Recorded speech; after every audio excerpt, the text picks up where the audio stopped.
tous, aujourd'hui on se retrouve pour une toute nouvelle vidéo. Je vais vous parler des livres que je lis en ce moment.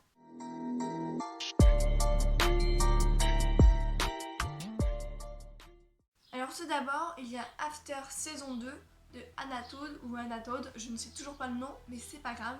Et du coup, comme j'ai pas pu acheter le livre, je le lis en PDF sur internet.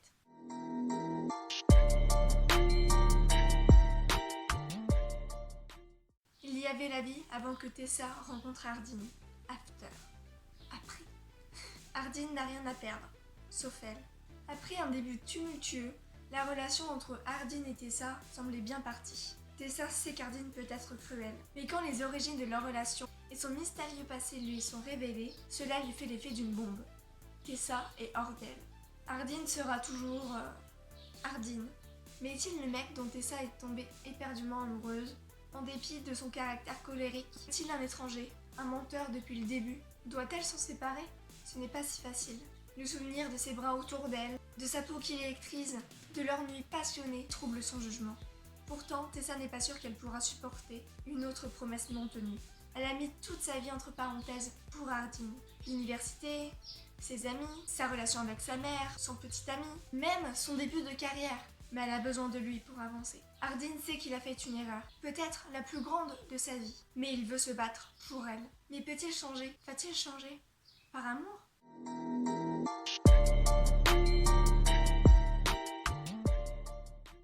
Ensuite, j'ai commencé ce livre, L'année après toi, de Nina De Passe. Franchement, j'aime beaucoup la couverture.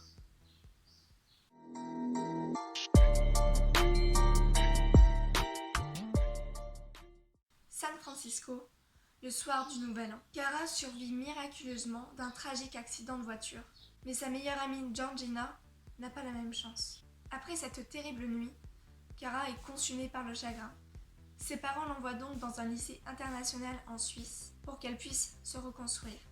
Au cœur des montagnes, l'ancienne vie de Kara semble bien loin derrière elle.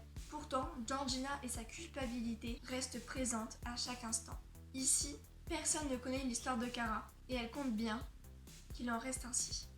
Même si ses nouveaux amis Ren et Hector font tout pour la soutenir et l'aider à avancer. Surtout Hector, qui semble étrangement comprendre le deuil comme personne. Kara sait pertinemment qu'il faut laisser le passé derrière soi et s'ouvrir aux autres pour que la vie puisse continuer. Saura-t-elle accepter qu'elle mérite une deuxième chance?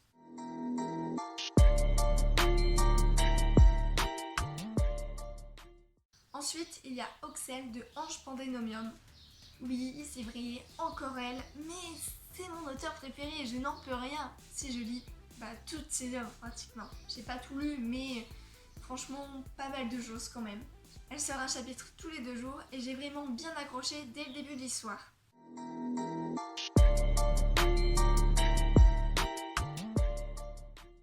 Alors qu'Oxel, 23 ans, pensait passer une semaine reposante à la mer avec son amie Lynn, loin de la ville, loin de son stress, loin de ses problèmes de couple, une réalité bien plus sombre va rattraper les 2 jeunes femmes. Oxel et Lynn réussiront-elles à échapper à leur bourreau avant qu'il ne soit trop tard?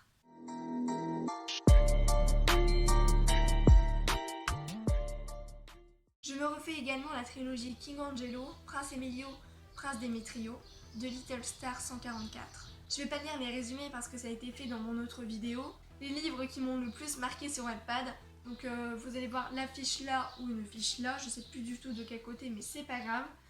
Et on va continuer.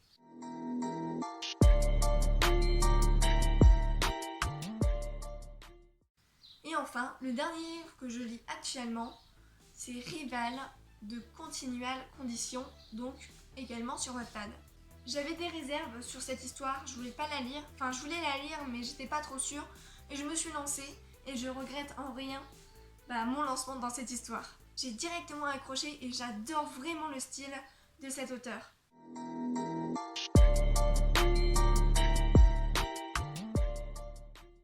Thomas admire Charlie et Charlie jalouse Thomas. Ils se détestent depuis toujours. Alors que le concours musical le plus prestigieux des États-Unis approche et intensifie leur rivalité légendaire, tout est différent. Narcissique et médisante, Charlie poursuit la gloire. Elle est déterminée. Vulnérable malgré elle, elle n'a que la musique et son égocentrisme contre ses angoisses. Déjà célèbre dans les esprits, Thomas suscite l'adoration de toutes les lycéennes. Rancunier, tenir tête à Charlie l'aide à poursuivre ses rêves secrets et ses vengeances. Chaque année, aux États-Unis, les finales se confrontent les meilleurs groupes des 50 étoiles du drapeau. Dans une banlieue de San Francisco, Charlie et Thomas s'affrontent. En terminale, quand une troisième concurrente s'interpose, tout est différent. En Californie, c'est la célébrité qui compte, leur ambition, mais il n'y a pas de place pour deux. Qui va gagner? Voilà, merci à tous d'avoir regardé cette vidéo, j'espère qu'elle vous aura plu. Je vous laisse en description le lien pour lire mes histoires comme d'habitude et on se retrouve pour une prochaine vidéo.